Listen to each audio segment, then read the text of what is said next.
Pengertian motivasi berprestasi. Motivasi berprestasi merupakan sebagai dorongan yang berhubungan dengan prestasi, yaitu menguasai, mengatur lingkungan sosial atau fisik, mengatasi rintangan dan memelihara kualitas kerja yang tinggi, bersaing lebih, prestasi yang melampau dan mempengaruhi orang lain, menurut Hall dan Lindsay. Sedangkan motivasi berprestasi itu sendiri merupakan motif yang mendorong individu dalam mencapai sukses dan bertujuan untuk berhasil dalam kompetisi dengan beberapa ukuran keberhasilan, yaitu dengan membandingkan prestasinya sendiri sebelumnya maupun dengan prestasi orang lain, menurut McCollum dan Heckhausen. Individu yang mempunyai motif berprestasi yang tinggi mempunyai motif untuk meraih sukses. Dan adapun landasan dari motivasi berprestasi. Di dalam kehidupan kewirausahaan, pengenalan terhadap diri sendiri, baik yang menyangkut kekuatan maupun kelemahan dari seseorang wirausahawan, sangat penting. Dengan mengenal akan gambaran dirinya, seorang wirausahawan dapat mengerti secara persis potensi yang sebenarnya ada dan terkandung dalam diri seseorang wirausahawan, akan memberikan dorongan yang kuat dalam mencapai tujuan usaha yang telah diterapkan. Menganalisis dan berusaha memahami kekuatan dan kelemahan diri dan upaya melakukan hal-hal yang perlu ditingkatkan merupakan modal dasar bagi seorang wirausahawan. Mereka yang berhasil dalam usahanya sehingga mampu membesarkan wirausahawan. Mereka yang berhasil dalam usahanya sehingga mampu membesarkan perusahaannya pasti memahami segala kekuatan dan kelemahan diri mereka. Semakin yakin seseorang dapat mengorganisasikan berbagai kekuatan dan kelemahan, maka semakin yakin bahwa dirinya dapat mewujudkan suatu prestasi. Keyakinan dapat meraih prestasi mampu mengakal berbagai kemungkinan buruk yang mengarahkan seseorang ke dalam jurang kegagalan. Pribadi seorang wirausahawan yang memiliki keyakinan mampu meraih prestasi optimal adalah pribadi wirausahawan yang antara lain: yang pertama, perilakunya berorientasi pada tindakan serta memiliki motivasi yang tinggi dalam mengambil resiko guna mencapai tujuan usaha yang telah ditetapkan. Yang kedua, ia mampu mendaya gunakan kekuatan-kekuatan yang ada padanya secara positif dan secara konsisten, berupaya mengurangi berbagai kelemahan yang ada. Dan yang ketiga, ia mempunyai perilaku yang agresif dalam mengejar tujuan usahanya. Dengan kata lain, perilakunya berorientasi pada tujuan dan hasil. Yang keempat, mau belajar dari pengalaman dan menjalankan usahanya dari waktu ke waktu. Dan yang kelima, memupuk dan mengembangkan pribadinya secara terus-menerus. Dalam wirausaha ada yang disebut dengan good team player. Good team player mengandung 3 prinsip dasar dalam build a new network yang dapat membuat bisnis besar atau bahkan membuat bisnis hancur berkeping-keping. 3 prinsip dasar good team player yaitu: pertama, konsultasi.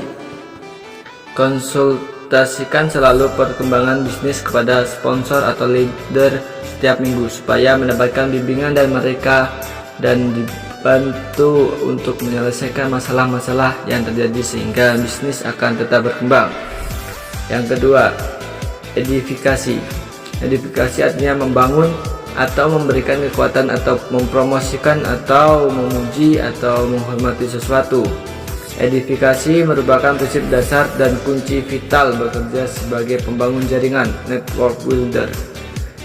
Edifikasikan lalu sponsor, leader, perusahaan, partner bisnis, cross-line, buku-buku positif, dan juga semua pertemuan. Contoh edifikasi yaitu: sebelum Anda meminta bantuan presentasi kepada leader Anda, ceritakan terlebih dahulu mengenai kelebihan-kelebihan leader Anda tersebut. Edifikasi.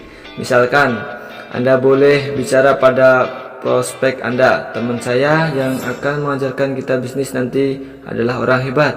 Beliau walaupun masih mahasiswa, tetapi sudah menjadi pengusaha yang bisa membiayai dirinya sendiri, bahkan sudah bisa ngasih ke orang tuanya. Karena beliau lebih berpengalaman dalam bisnis ini, maka suatu kehormatan bagi kita semua karena beliau mau meluangkan waktunya untuk menjelaskan bisnis yang sangat luar biasa ini kepada kita. Yang ketiga yaitu no cross lining. Tidak berbicara tentang bisnis, apalagi kekurangan Anda di bisnis ini kepada orang yang bukan di jaringan Anda, kolega bisnis. Tetapi bicarakanlah kepada leader Anda jika mental Anda sedang down.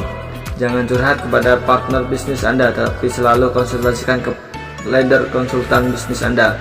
Sebaliknya, apabila mental Anda sedang berada di atas, segeralah memberi semangat kepada para partner bisnis Anda. Talent wins game, but teamwork and intelligence wins championship. Itulah petuah bijak yang diucapkan Michael Jordan, sang legendaris basket dunia dari klub Chicago Bulls, yang menjelaskan pentingnya teamwork daripada kemampuan unggul individu. Kemenangan tidak akan pernah terwujud manakala tidak ada kerjasama yang baik antar individu dalam organisasi, meskipun dipenuhi dengan orang-orang yang hebat. Dan ada pun komunikasi dan negosiasi. Pertama, tentang pengertian komunikasi. Komunikasi berasal dari bahasa Latin yaitu communicare, yang artinya sama. Secara bahasa, komunikasi berarti proses untuk memperoleh pengertian yang sama. Berdasarkan arti praktisnya, komunikasi adalah proses pengiriman atau penerimaan informasi, berita, pesan antara dua orang atau lebih dengan menggunakan cara yang tepat sehingga informasi atau pesan yang dimaksud dapat dimengerti oleh keduanya. Menurut beberapa ahli, yaitu sebagai berikut. Pertama, Edward de Perry, komunikasi dalam organisasi. Komunikasi adalah proses penyampaian gagasan, harapan dan pesan yang disampaikan melalui lambang tertentu mengandung arti yang dilakukan oleh pengirim pesan ditujukan pada penerima pesan. Dan kedua, Astrid S. Susanto, komunikasi dalam teori dan praktek. Komunikasi merupakan proses pengoperasian lambang-lambang yang mengandung arti. Dan yang terakhir, yang ketiga, John R. Schermerhorn, Managing Organizational Behavior.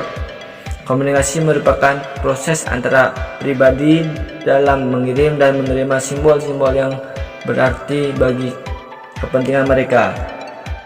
Secara umum, istilah komunikasi dapat diartikan sebagai berikut. Yang pertama, hubungan atau kegiatan-kegiatan yang berkaitan dengan masalah hubungan. Kedua, kegiatan saling tukar-menukar informasi, ide, sikap, pendapat, atau kesukaan. Dan ketiga, hubungan kontak antar manusia baik individu maupun kelompok. Dan ada pun tentang pengertian negosiasi, sebuah bentuk interaksi sosial saat pihak-pihak yang terlibat berusaha untuk saling menyelesaikan tujuan yang berbeda dan bertentangan. Contoh, antara seorang advokat dengan seorang klien, yaitu suatu proses tawar-menawar antara seorang advokat dengan seorang klien dengan sebuah kesepakatan bahwa seorang advokat akan menjadi seorang kuasa hukum dalam penanganan hukum yang nantinya akan dilimpahkan dari klien ke advokat. Dan adapun proses negosiasi tergantung pada yang pertama, apakah pihak-pihak yang terlibat melihat kepentingan mereka saling tergantung atau tidak peduli apakah memang demikian atau tidak. Kedua, yaitu sejauh mana kepercayaan atau kecurigaan di antara pihak yang bersangkutan. Kemudian, kemampuan setiap pihak untuk berkomunikasi dengan jelas dan membujuk atau memaksa pihak lain menerima pandangan mereka. Selanjutnya, kepribadian dan keganjilan orang yang benar-benar terlihat. Dan terakhir, yaitu sasaran dan kepentingan pihak-pihak yang terlibat.